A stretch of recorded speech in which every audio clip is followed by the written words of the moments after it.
शुरू कर रहे हैं आज की एक सबसे बड़ी खबर के साथ। और सबसे बड़ी खबर दिखाऊं उससे पहले तस्वीर दिखा रहा हूं, ये देखिए जरा। उत्तर प्रदेश में मुर्गी बट रही है, मुर्गी दी जा रही है कि मुर्गा ले जाओ और वोट दे दो। ये यूपी की अजब तस्वीर, एक बार फुल स्क्रीन लीजिए, उसके बाद खबरों में आगे बढ़ेंगे। यानी चुनाव होने वाले यूपी में, आपको बताऊं नगर निगम निकाय चुनाव, उससे पहले देखिए ये हाजी जी मुर्गियां बांट रहे हैं। हाजी जी एक एक को मुर्गी दे रहे हैं कि मुर्गी लेते जाओ, जिंदा मुर्गियां दे रहे हैं। ट्रक भर कर पहुंची, हाजी जी का हो सकता है फार्म हाउस हो, और एक एक मुर्गी एक शख्स को दे रहे हैं। शायद इस मुर्गी के बहाने ही सही वोट मिल जाए हाजी जी को। ये यूपी की तस्वीर है। आइए खबरों में आगे बढ़ते हैं, ये खबर आगे आपको बताएंगे, लेकिन अभी आज की वो खबर जिससे पूरा देश हिला हुआ है, सदमे में है, यकीन नहीं हो रहा है लोगों को।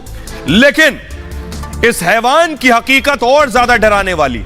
आफताब का अगला टारगेट भी था, सोचिए जरा।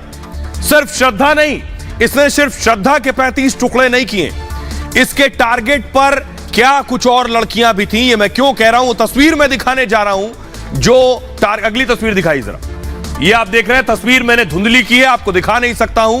इस जल्लाद के टारगेट पर एक और लड़की थी जो तस्वीर में आपको नजर आ रही है। इसका टारगेट थी ये लड़की, इसको घर पर लेकर गया, उस घर में जिसमें श्रद्धा को मारा, श्रद्धा के शव के टुकड़े रखे, शव रखा हुआ था। तब ये इस लड़की को अपने साथ उस घर में लेकर गया। जरा रिपोर्ट देखिए पहले।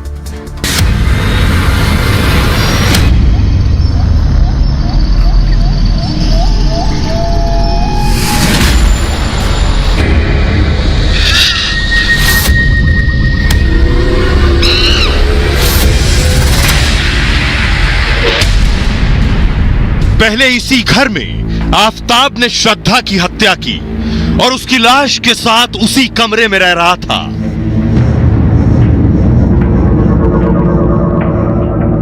हैवानियत की इंतहा देखिए, उसी कमरे में दूसरी गर्लफ्रेंड को लेकर पहुंच गया। जब दूसरी गर्लफ्रेंड के साथ आफताब घर में था, तब श्रद्धा का भी शव वहीं मौजूद था। क्या श्रद्धा के बाद आफताब के टारगेट पर दूसरी गर्लफ्रेंड थी? क्या जल्लाद आफताब का गुनाह दुनिया के सामने ना आया होता तो उसका अगला टारगेट ये दूसरी लड़की थी, जिसे बार बार ये उसी घर में लेकर पहुंचा जहां श्रद्धा के 35 टुकड़े थैलों में रखे थे। और आइए अब मैं आपको बताने जा रहा हूं कि जिस लड़की को ये लेकर पहुंचा उसके बाद घर में क्या हुआ। सोचिए, श्रद्धा की बॉडी घर में पहले से मौजूद थी और ये दूसरी लड़की को लेकर पहुंचा।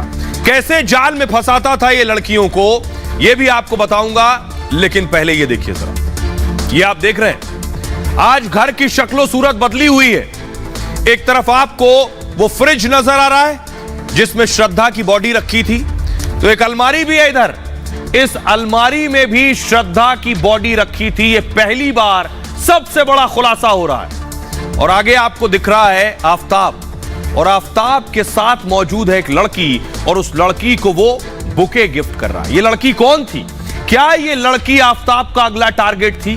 और आखिर अलमारी में क्या रखा था? हत्या के कुछ दिन बाद ही सोचिए, आफताब ने एक और गर्लफ्रेंड बनाई, और डेटिंग ऐप है एक बम्बल। इस बम्बल ऐप के जरिए आफताब ने ये दूसरी गर्लफ्रेंड बनाई, और दूसरी गर्लफ्रेंड को भी फिर इस घर में लेकर आया। दूसरी गर्लफ्रेंड इस घर में 2 बार आई आफताब के साथ। दोनों बार श्रद्धा का शव इस घर के अंदर ही मौजूद था। पहले श्रद्धा का शव बाथरूम में रखा हुआ था।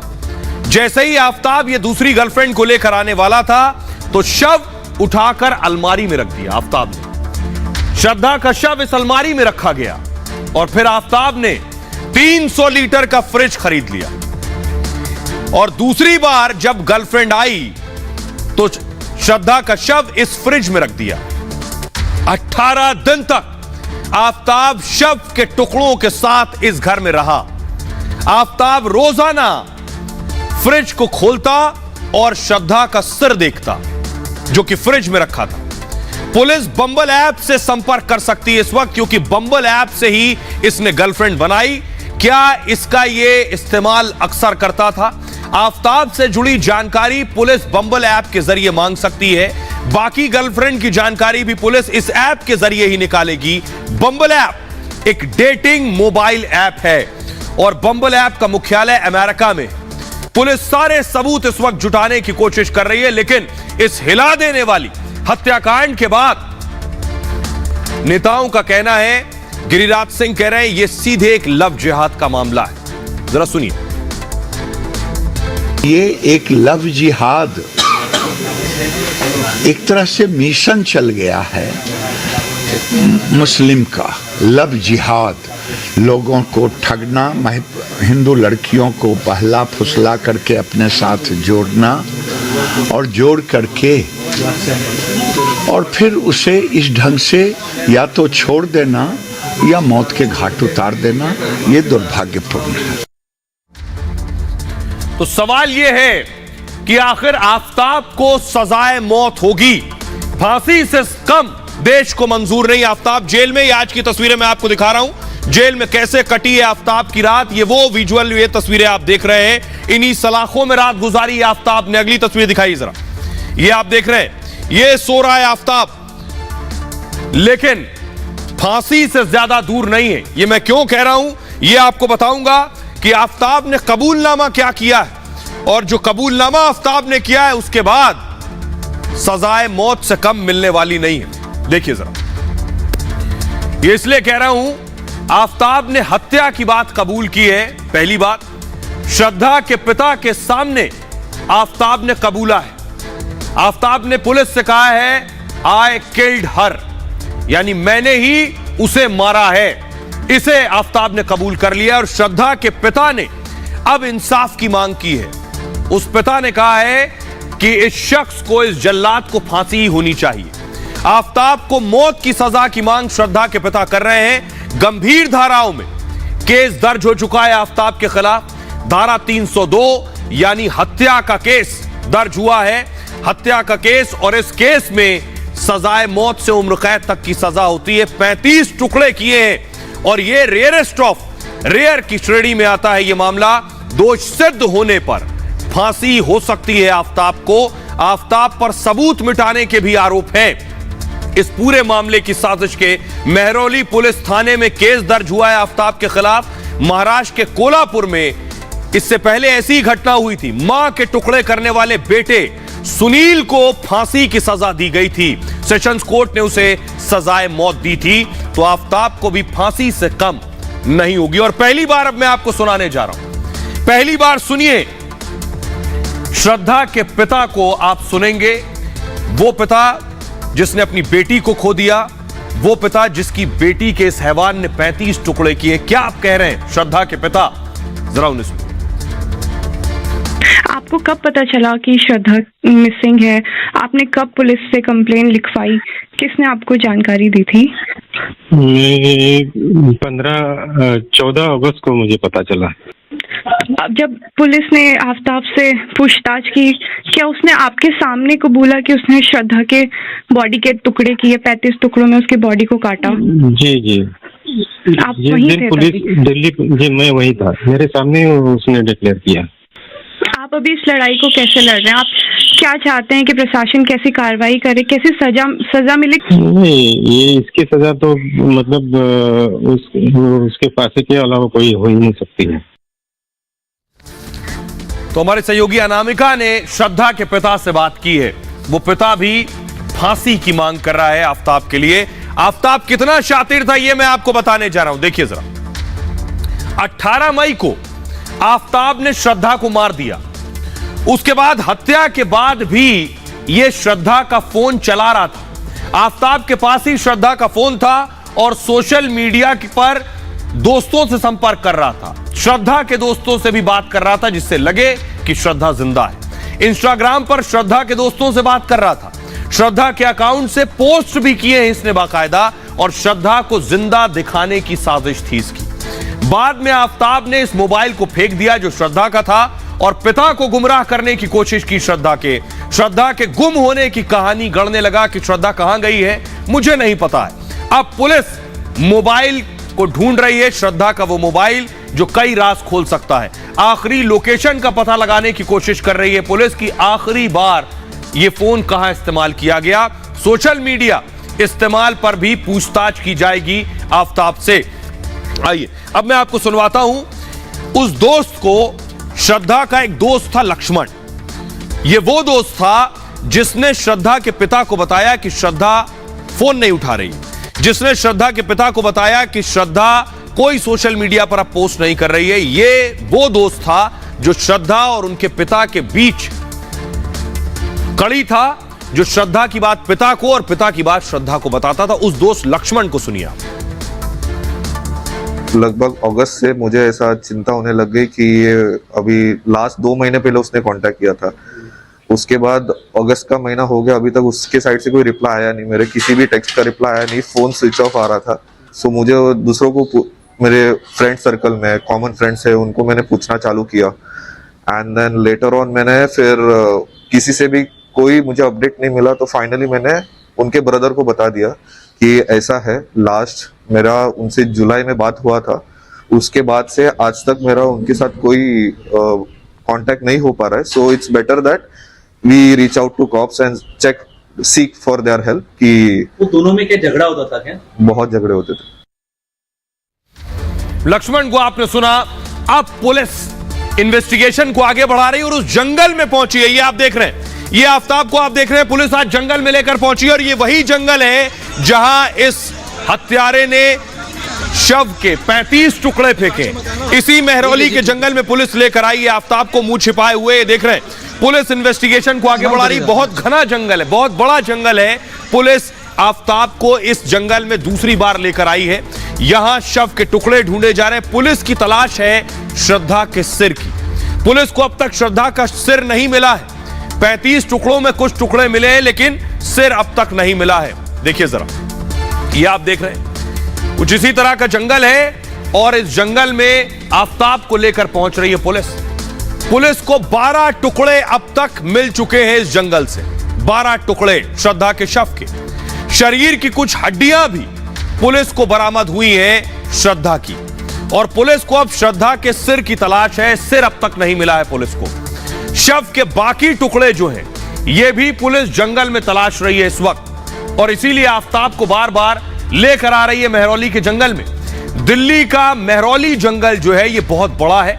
इसी जंगल में आफताब ने श्रद्धा के शव के टुकड़े फेंके थे और शव काटने के लिए पहले आरी खरीद कर लाया था ये। फिर उसी आरी से श्रद्धा के शव के 35 टुकड़े किए और इंटरनेट से सबूत मिटाने की जानकारी जुटाई कि कैसे बॉडी को काटा जा सकता है। ये इंटरनेट से सीखा। कैसे फर्श पर लगे खून के दाग मिटाए जाएं, ये भी इंटरनेट से सीखा।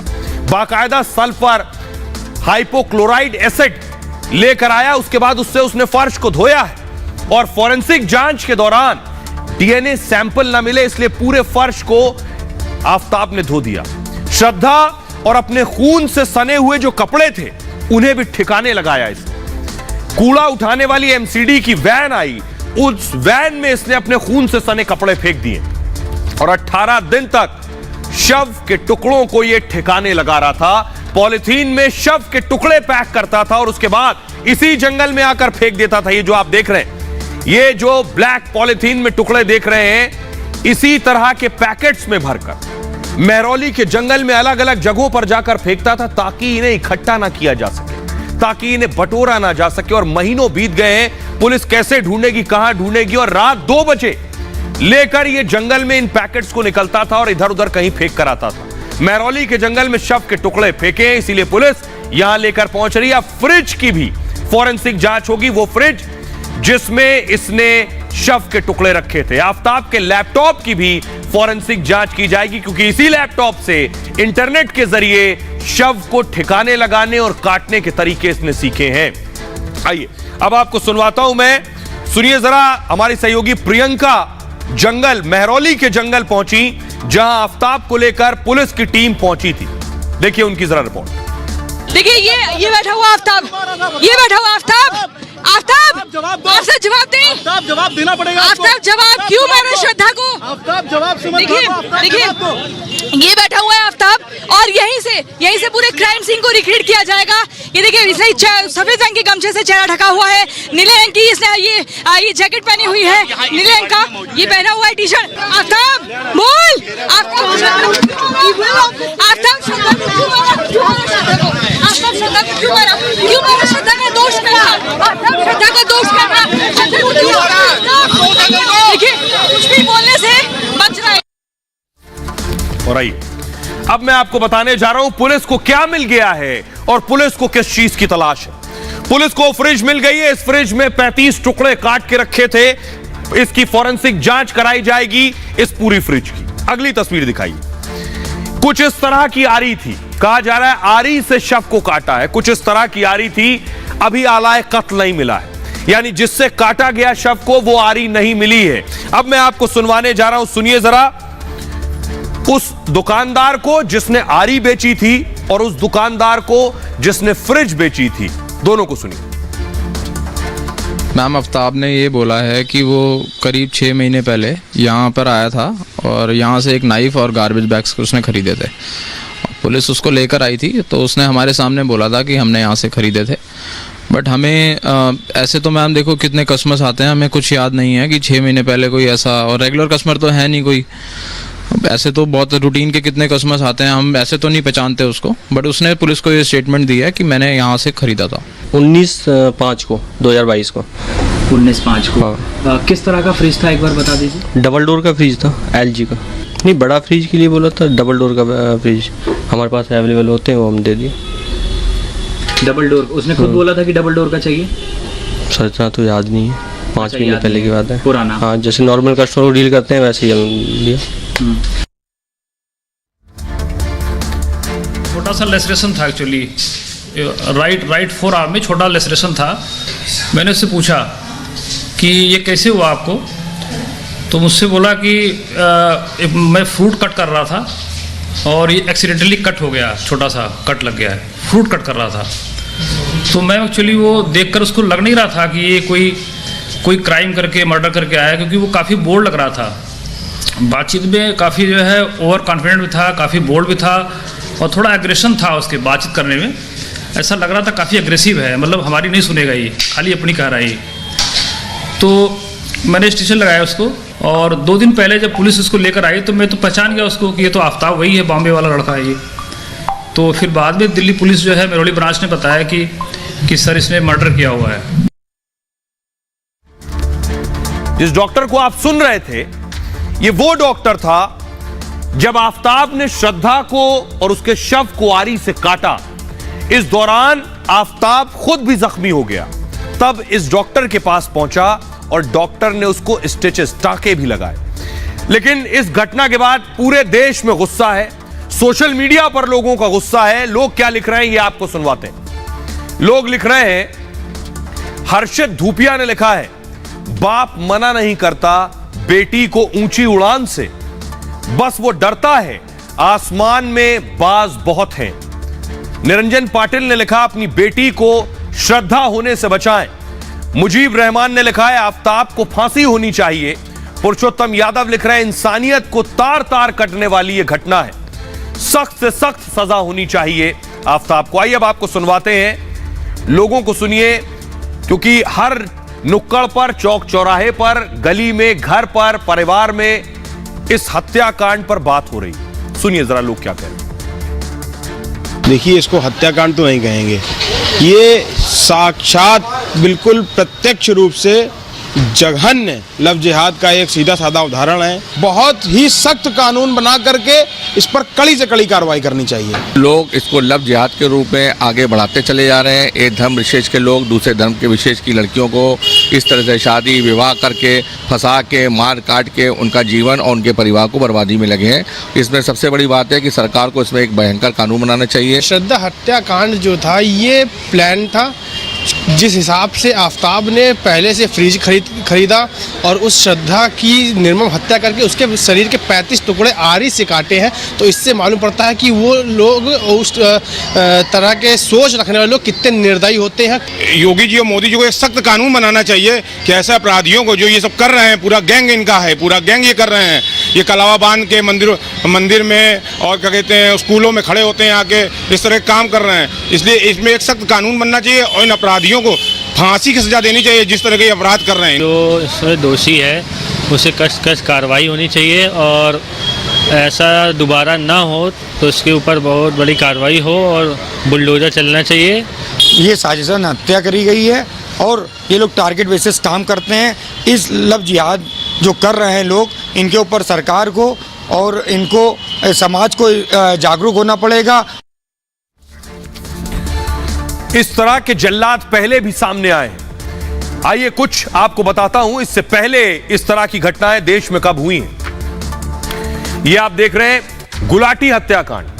देहरादून में अनुपमा गुलाटी की हत्या की थी शख्स ने। पति राजेश गुलाटी ने हत्या की थी अपनी पत्नी की। राजेश ने स्टोन कटर से पत्नी के 72 टुकड़े किए थे, 72 टुकड़े। शव के टुकड़े डीप फ्रीजर में रख दिए थे इसने। उसके बाद टुकड़ों को मसूरी के जंगल में फेंक दिया था जाकर इसने। राजेश गुलाटी को उम्र कैद की सजा, आजीवन कारावास की सजा हुई थी।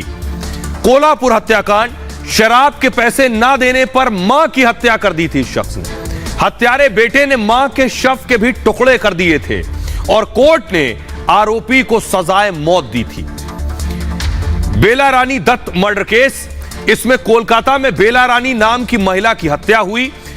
बीरेन नाम के युवक ने शव के कई टुकड़े कर दिए थे और 2 दिन तक टुकड़ों को अलमारी में रखा, फिर टुकड़ों को शहर में अलग अलग जगह पर फेंक दिया था।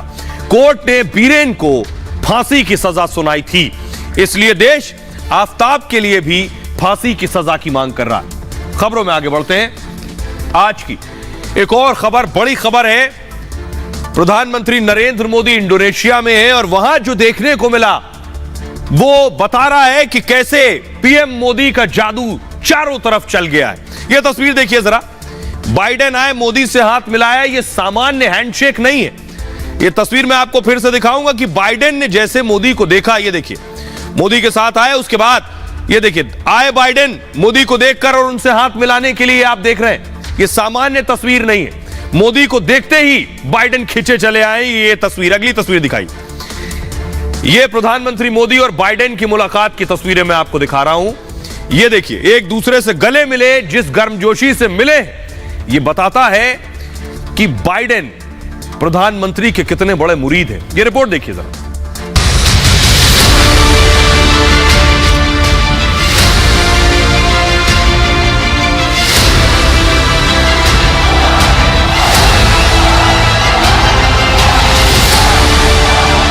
यह तस्वीर पूरी दुनिया ने देखी थी जब बाइडेन खुद चलकर आए, पीएम मोदी के कंधे पर हाथ रखकर बुलाया और फिर हाथ मिलाया।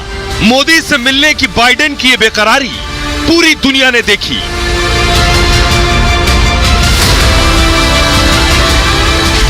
लेकिन दुनिया के इकलौते नेता है मोदी, जिन्हें दुनिया के सबसे ताकतवर मुल्क के राष्ट्रपति देखते ही खिंचे चले आते हैं। इस तस्वीर को भी जरा गौर से देखिए। प्रधानमंत्री मोदी खड़े होकर विदेश मंत्री एस जयशंकर और राष्ट्रीय सुरक्षा सलाहकार अजीत डोभाल से बात कर रहे हैं। तभी बाइडेन पीएम मोदी को देख लेते हैं और फौरन मोदी की तरफ दौड़े चले आते हैं। मोदी से गर्मजोशी से हाथ मिलाते हैं, झप्पी भी पाते हैं, जैसे कोई पुराना यार मिल गया हो। यही केमिस्ट्री है पीएम मोदी और बाइडेन की। बाइडेन और पीएम मोदी जब मिल रहे थे, ठीक उसी समय फ्रांस के राष्ट्रपति इमैनुअल मैक्रो भी वहीं से गुजरे और उन्होंने भारतीय प्रधानमंत्री की पीठ पर पीछे से हाथ रखा। पीएम मोदी ने अपने दोस्त मैक्रो को देखकर उनसे गर्मजोशी से हाथ मिलाया और स्नेह से अभिवादन किया। यही है पीएम मोदी की ताकत, जो उन्हें दुनिया के नेताओं के बीच इतना लोकप्रिय कर चुकी है।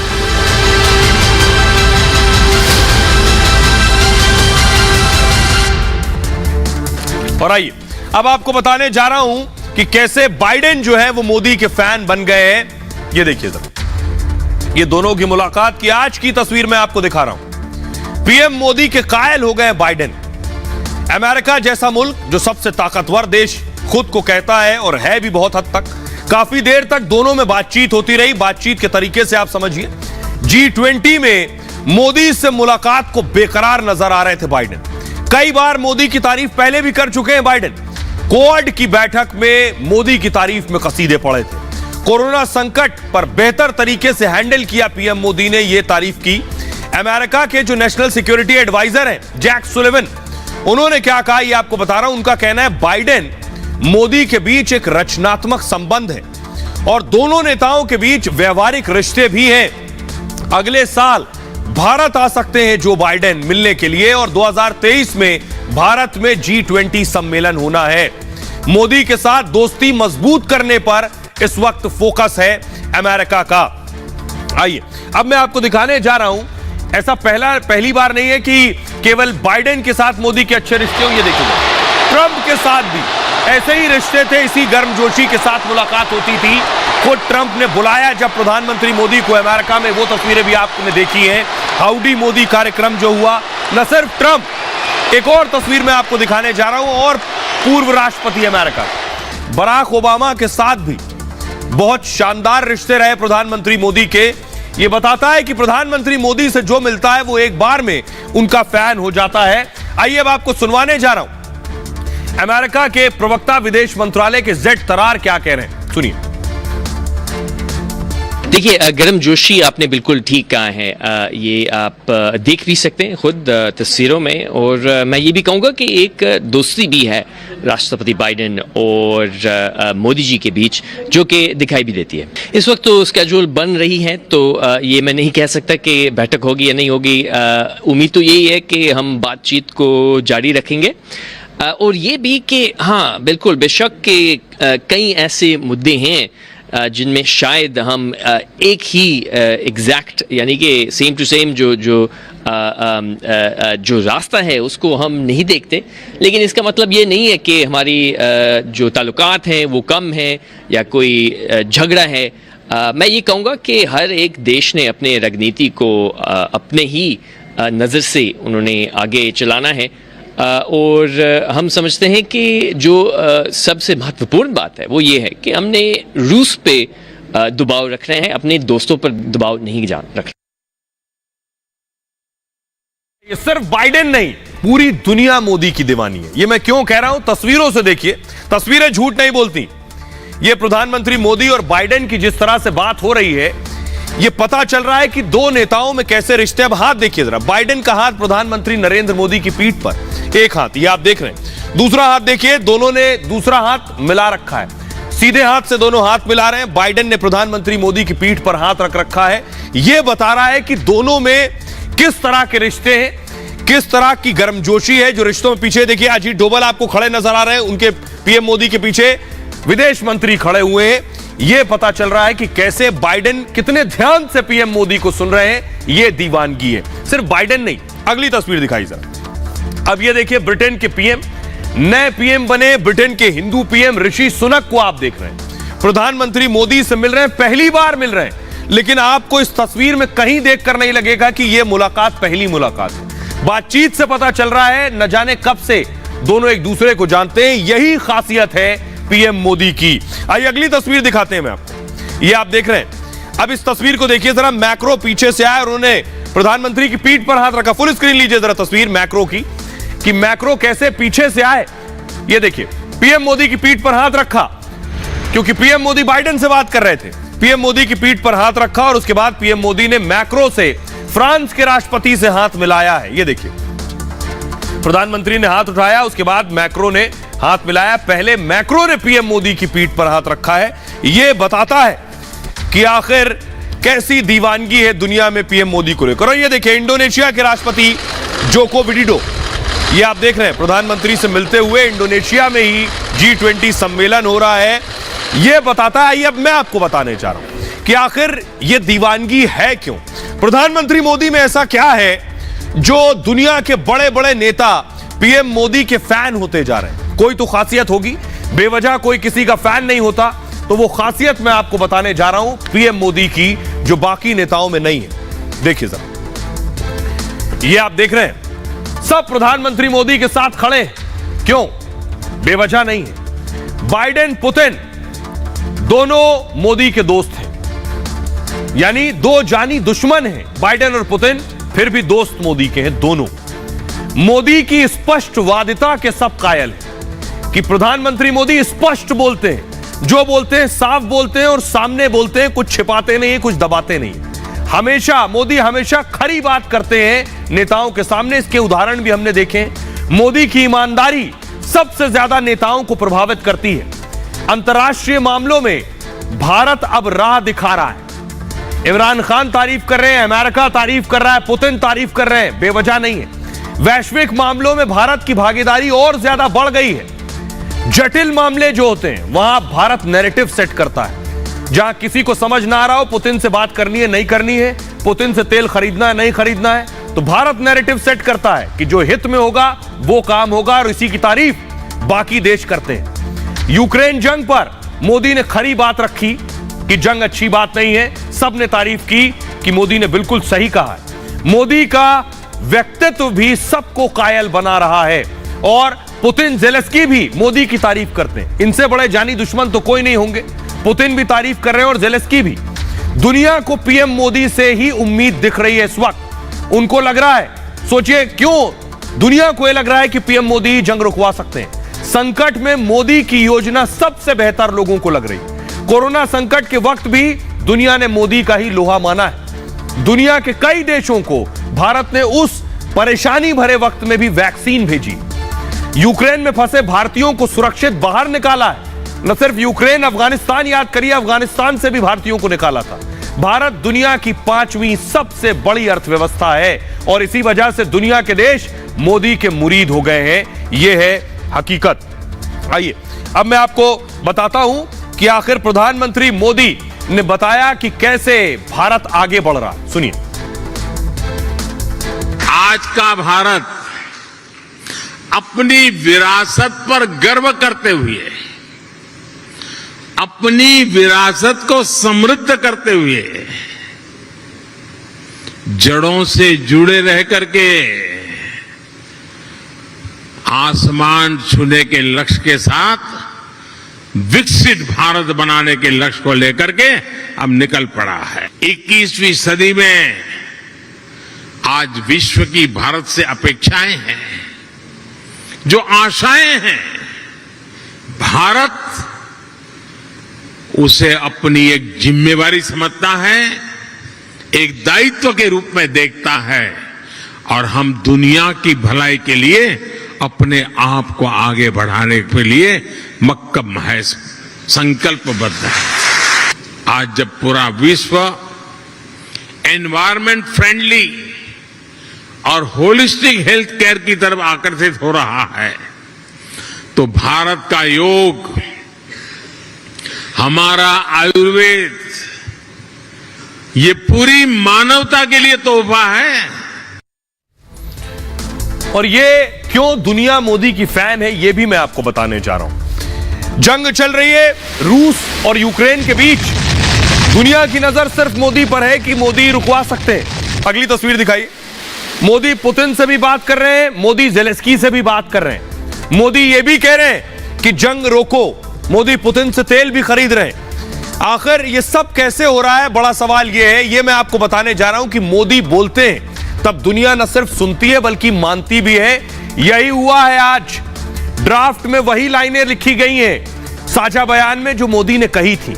G20 में यूक्रेन जंग पर मतभेद सामने आए पहले इन सब नेताओं के बीच।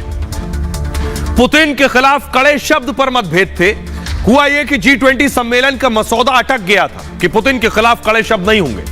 चीन ने रूसी हमलों की निंदा की, और एक बार फिर रूस यूक्रेन जंग पर प्रधानमंत्री मोदी बोले। यूक्रेन संकट ने दुनिया में तबाही मचाई है, पीएम ने बोला, और प्रधानमंत्री ने संयुक्त राष्ट्र को भी लताड़ा।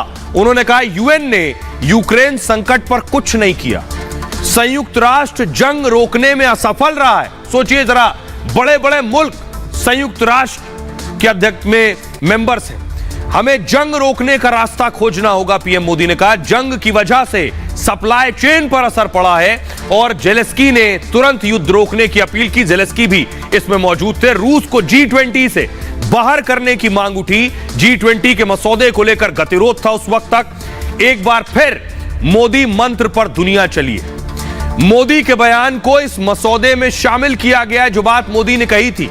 G20 के मैनिफेस्टो में मोदी के बयान को शामिल किया गया है। मोदी ने कहा था आज का युग युद्ध का नहीं है। और SCO समिट में मोदी ने यह पुतिन से बातें कही थी। पुतिन के सामने बैठकर आंखों में आंखें डालकर यह बात पीएम ने कही थी। भारतीय प्रतिनिधिमंडल ने इसमें बड़ी भूमिका निभाई है। ड्राफ्ट पर आम सहमति बनाने में मदद की है और परमाणु हथियार को लेकर धमकी की भी निंदा की गई है इस ड्राफ्ट में। यह बताता है कि प्रधानमंत्री मोदी जो कहते हैं उसे कैसे इसमें शामिल कर लिया जाता है। आइए हमारे साथ एक्सपर्ट जुड़ रहे हैं। अनिल गौर साहब, मेरा सवाल आपसे, कैप्टन अनिल गौर सर, मेरा सवाल यह है कि अब जो वक्त बदल गया है, हमें गौरवान्वित और फख्र महसूस करना चाहिए कि मोदी जो कहते हैं उसे दुनिया न सिर्फ सुनती है बल्कि नोट भी करती है और ड्राफ्ट में भी उसे साझा किया गया।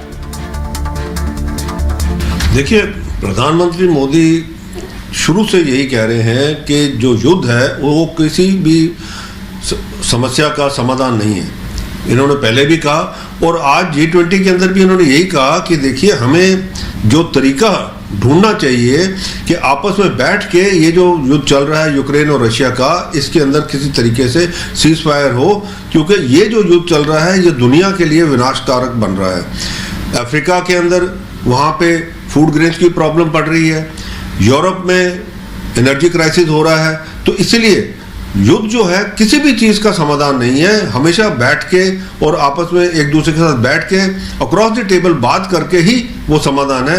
और ये चीज़ जो है वही चीज़ जो G20 ने अडॉप्ट किया है इसके अंदर, क्योंकि वो भी सब समझते हैं कि जो प्रधानमंत्री जी ने कहा बिल्कुल सही कहा है। और आई एक और बड़ी मुलाकात हुई, बहुत बड़ी मुलाकात, प्रधानमंत्री मोदी और शी जिनपिंग की।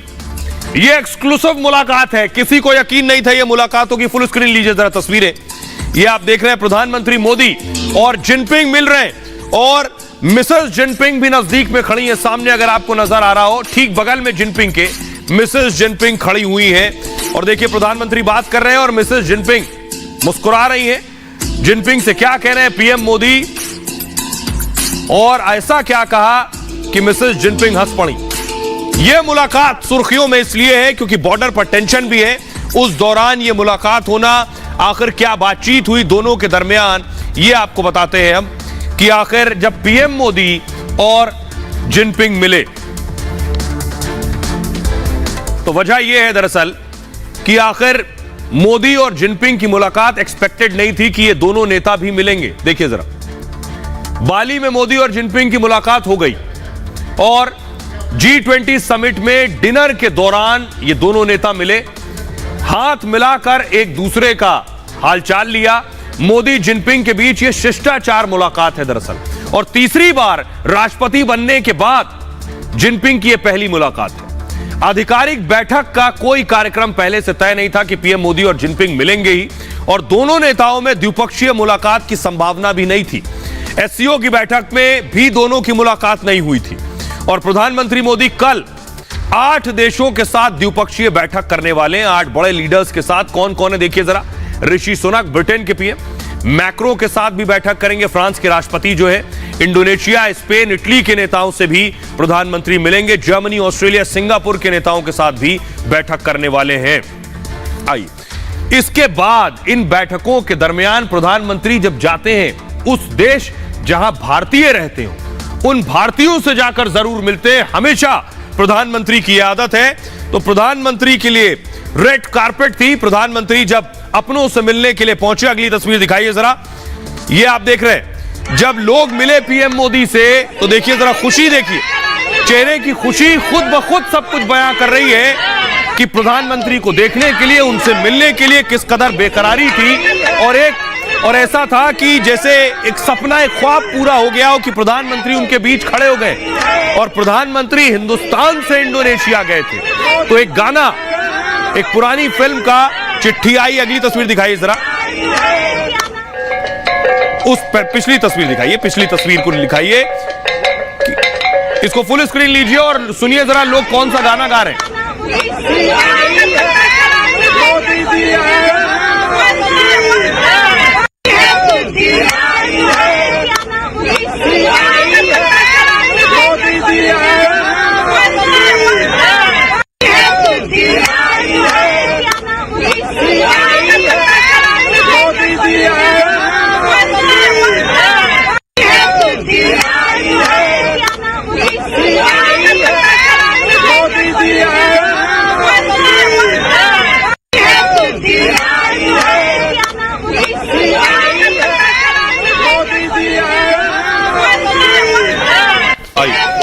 प्रधानमंत्री उसके बाद जब अंदर दाखिल हुए तो आप देख रहे हैं प्रधानमंत्री ने खुद भी ड्रम बजाया और प्रधानमंत्री का यह अंदाज हमेशा देखने को मिलता है जब वो विदेश दौरों पर जाते हैं। अगली तस्वीर दिखाइए, प्रधानमंत्री को सुनने के लिए देखिए जरा, फील कर रहा। आप देख रहे हैं दाढ़ी टोपी में भी आपको नजर आ रहे हैं लोग जो इंडोनेशिया में मुस्लिम रहते हैं, वो भी प्रधानमंत्री को सुनने के लिए पहुंचे हुए थे। ये वो तस्वीर मैं आपको दिखा रहा हूं, प्रधानमंत्री को सुनने के लिए, मुस्लिम बहुल है इंडोनेशिया, तो वो भी लोग पहुंचे हुए थे। जरा सुनिए प्रधानमंत्री मोदी ने क्या कहा इंडोनेशिया में। जिस जगह के साथ भारत का हजारों वर्षों का रिश्ता रहा हो और जिसके बारे में सुनते रहते हो कि हजारों साल में अनेक पीढ़ियां आई चली गई, लेकिन उस परंपरा को कभी ओझल नहीं होने दिया। हजारों साल से उस परंपरा को जीना, पीढ़ी दर पीढ़ी उस परंपरा को जानना और हर पल उस परंपरा से जुड़े रहना, वहां के लोग, उस धरती एक अलग ही आनंद देती है, अलग ही आनंद की अनुभूति कराती है। प्रणाम। हमारे पीएम मोदी जी के चरणों में सिर झुकाते हैं। हमारे श्री राम हैं, आज अयोध्या के श्री राम हैं हमारे लिए। वंदे मातरम, वंदे मातरम, वंदे भारत माता की जय, जय हो हमेशा। आज मैं गा रहा हूँ, चंदन है मेरे देश की माटी, तपोभूमि हर ग्राम है, हर बाला देवी की प्रतिमा, बच्चा बच्चा राम है। बहुत खुशी हो रही है और welcome welcome Modi ji, welcome Modi ji, बहुत स्वागत, बहुत स्वागत। कि इतने बिजी शेड्यूल के साथ भी मोदी जी हमारे सामने हैं और हमारे लिए उन्होंने इतना सब कुछ किया है, हम उसके कुछ हम उनका चुका नहीं सकते कुछ भी, लेकिन हाँ हम उसके लिए बहुत आभारी हैं। भारत माता की जय, भारत माता की जय। हम जहाँ भी जाएंगे गर्व से सर ऊंचा करके हम बोलेंगे हम हैं हिंदुस्तानी, और जहाँ के हम इंडिया के वासी हैं। उनको अपना धन्यवाद नहीं दे सकते जितना वो हमारे लिए करते हैं। बहुत बहुत धन्यवाद। तो प्रधानमंत्री के कैसे दुनिया दीवानी है वो भी आपने देखा, जो भारतीय वहां रहते हैं वो कितने फैन है। खबरों में आगे बढ़ते हैं। आज की एक दिलचस्प खबर है, देश में चुनावी माहौल चल रहा है, नेताओं को वोट चाहिए तो मुर्गी भी बट रही है। अब मुर्गी भी दिलाएंगे वोट, ये आप देख रहे हैं। ये देखिए लंबी चौड़ी लाइन लगी है, 1 2 3 4 5 6 7 8 9 10, इधर और ज्यादा है, लगभग 50 तो दिख रहे हैं। ये सब मुर्गी लेने आए, लाइन लगी है लंबी मुर्गी लेने के लिए, और नेताजी मुर्गी बांट रहे हैं चाहे जिससे वोट मिल जाए। ये पहली तस्वीर है, ये देखिए, इसमें मुर्गियां भर कर लाए और उसके बाद चढ़ेंगे और मुर्गी बांटेंगे। अगली तस्वीर दिखाइए जरा, उत्तर प्रदेश की तस्वीर है, ये देखिए। अब मुर्गी का ढक्कन खुल गया इस बक्से का और एक एक मुर्गी निकल रही है। फुल स्क्रीन लीजिए जरा, फुल स्क्रीन लीजिए इस तस्वीर को, और नेताजी ने मुर्गी बांटनी शुरू कर दी। देखिए जरा, एम्बियंस बढ़ाइए, ग्रिड हटाइए, ये देखिए एक एक हाथ उठ रहा है एक एक मुर्गे के लिए, और लाइन लगी है। नेताजी वोट का इंतजाम कर रहे हैं, पूरा जुगाड़ वोटों का कर रहे हैं नेताजी। कि मुर्गी के जरिए ही अब वोट मिलेंगे।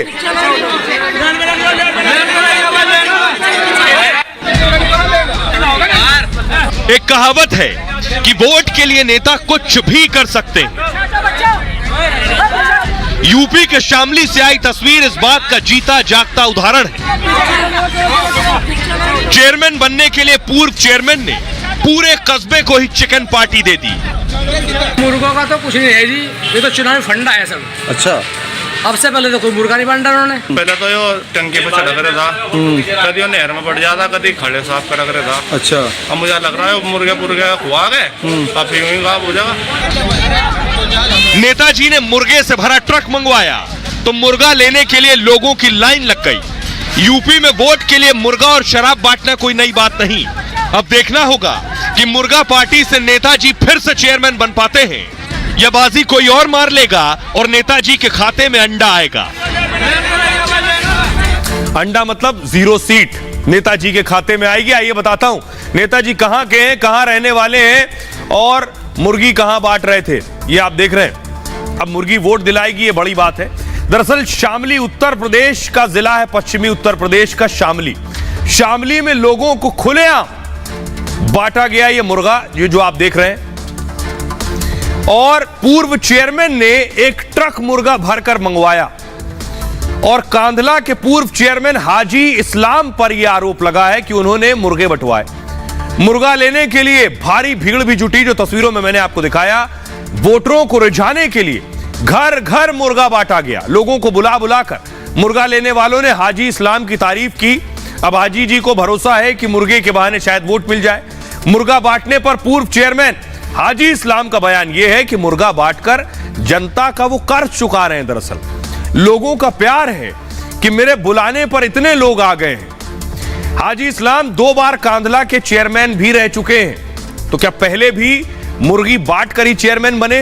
2006 से 2012 तक कांधला के चेयरमैन रह चुके हैं और उत्तर प्रदेश में जल्द ही नगर निकाय के चुनाव हो सकते हैं। इसकी तैयारी में हाजी जी लग गए। आचार संहिता लागू होने से पहले नेताजी ने मुर्गे बांट दिए हैं। अब ये मुर्गे वोट दिलाएंगे तो पता चलेगा, लेकिन जरा सुनिए। लेकिन ये पहली बार नहीं आई है, इससे पहले आपको लिए चलता हूं एक और शहर जहां मुर्गी के साथ शराब भी बांटी जा रही थी। तो नेता वोट का जुगाड़ कैसे करते हैं ये आप देख रहे हैं। मुर्गी के साथ शराब भी दबा दी नेताजी ने कि इसी बहाने शायद वोट मिल जाए। ये तेलंगाना की तस्वीर मैं आपको दिखा रहा हूं। टीआरएस के नेता जो कि शराब और मुर्गी साथ में बांट रहे थे, ये तस्वीर जो मैं आपको दिखा रहा हूं। तो आइए मैं आपको बताऊं, वोट के लिए गजब वादे नेता जो करते हैं। सबसे पहले मुफ्त चीजें देने का ट्रेंड सबसे पहले दक्षिण भारत से ही शुरू हुआ और तमिलनाडु में पार्टियों ने टीवी फ्रिज देने तक का वादा कर दिया। TV, fridge, washing machine, cylinder, scooter. कुछ राजनीतिक दलों ने सोना चांदी तक दे दिया और स्मार्टफोन, स्कूटी देने के भी वादे अभी जारी हैं। वोट के लिए टैबलेट, लैपटॉप भी बांटे गए हैं और फ्री बिजली, फ्री पानी, मुफ्त सफर का वादा आप जानते ही हैं। मुफ्त में तीर्थ यात्रा कराने का वादा भी पार्टियां कर रही हैं। 2021 में तमिलनाडु विधानसभा चुनाव में गजब के वादे हुए। मदुरई सीट से चुनाव लड़ने वाले सर्वानंद ने वादा किया कि अपने इलाके में रॉकेट लॉन्च पैड बनाने का वादा कर दिया। सोचिए, सड़क बना नहीं पाते, रॉकेट लॉन्च पैड बना देंगे। इलाके को ठंडा करने के लिए बर्फ का पहाड़ बनवाने का वादा कर दिया कि इलाका ठंडा रहेगा। लड़कियों को शादी के समय 800 ग्राम सोना देंगे नेताजी और औरतों की मदद के लिए एक रोबोट देने का भी वादा कर दिया। यह है नेताजी के ख्याली पुलाव और लोगों को ऐसे ही लोग नेताजी बनाते हैं। खबरों में आगे बढ़ते हैं। आज की एक और बड़ी खबर है। खबर यह है कि ड्रैगन के एनकाउंटर की पूरी तैयारी कर ली गई है। मैं क्यों कह रहा हूं? क्योंकि भारतीय सेना पूरी तरह से तैयार है, क्योंकि चीन कब क्या करे कोई नहीं जानता। आर्मी चीफ ने पिछले दिनों जो कहा उसने सतर्क कर दिया है देश को। भारतीय सेना पूरी तरह से तैयार है, एक इशारे में एक्शन होगा। अगली तस्वीर दिखाइए। चीन पर भरोसा नहीं किया जा सकता। चीन ने हजारों सैनिक अभी भी LAC के आसपास बिठाए हुए हैं, कभी भी कुछ भी कर सकता। अगली तस्वीर दिखाइए। इसलिए प्रधानमंत्री नरेंद्र मोदी ने LAC पर पूरी तैयारी करके रखी है। जरा रिपोर्ट देखिए।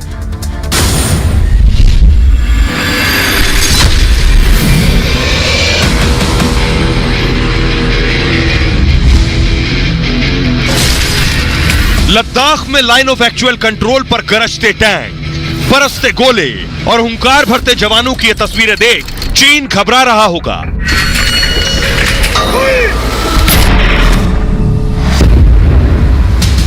हड्डी गला देने वाली ठंड और ऊंचे ऊंचे पहाड़ों और पठारों पर जवानों की जाबाज दस्तक से चीन को नानी याद आ रही होगी।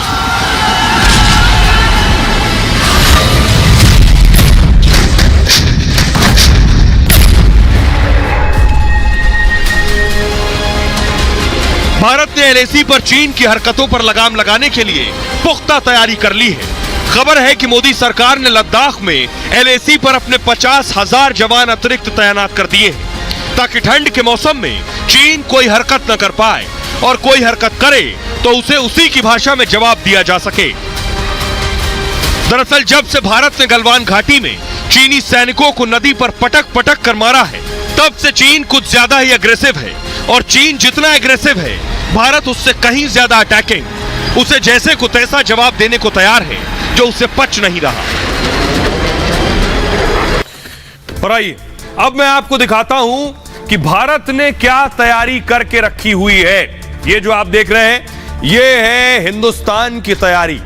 ये आप देख रहे हैं, टैंक भी नजर आ रहा है, फाइटर भी नजर आ रहे हैं। ये तैयारी पीएम मोदी जो भी करते हैं पक्का काम करते हैं, कुछ कच्चा छोड़ते नहीं। लद्दाख में एलएसी पर हिंदुस्तान पूरी तरह से अलर्ट है। टैंक देखिए जरा, एक गोले में सब तबाह। एलएसी पर चीन को मुंहतोड़ जवाब मिलेगा। भारत ने एलएसी पर 50,000 जवान तैनात कर दिए। 50,000। पूर्वी लद्दाख में एलएसी पर जवानों की तैनाती हुई है। डेमचोक और देपसोंग इलाके की तैनाती की गई है। हथियार और जरूरी सामानों की सप्लाई पुख्ता हो गई है। बाकायदा एलएसी पर तैनात हर सैनिक की वर्दी पर, यानी यूनिफॉर्म पर 1 लाख रुपए खर्च किए गए। एक सैनिक की यूनिफॉर्म 1 लाख रुपए की।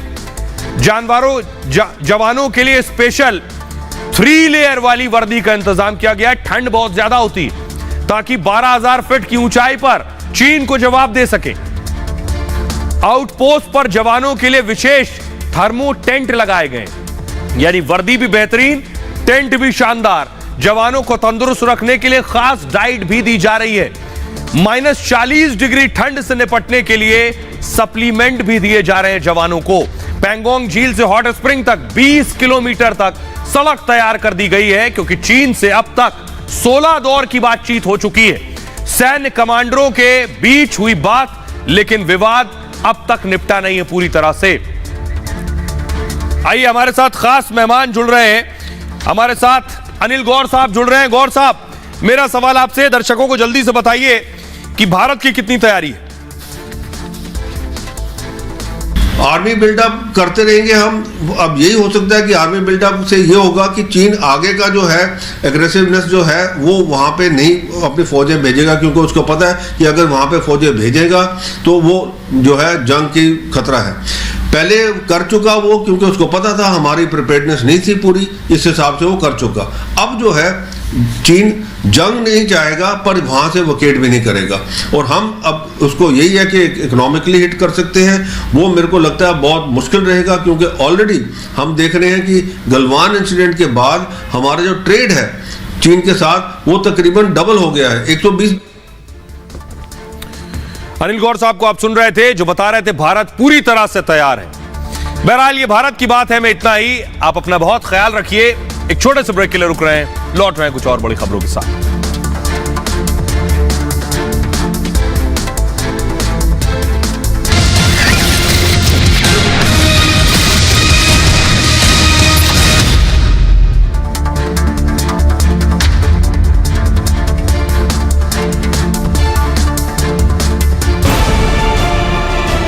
मैं किसी सत्ता या सरकार या किसी सिस्टम के खिलाफ नहीं हूं। मैं उन लोगों के खिलाफ हूं जो इंसाफ की आवाज दबाना चाहते हैं। मैं उन लोगों के खिलाफ था और हूं और रहूंगा।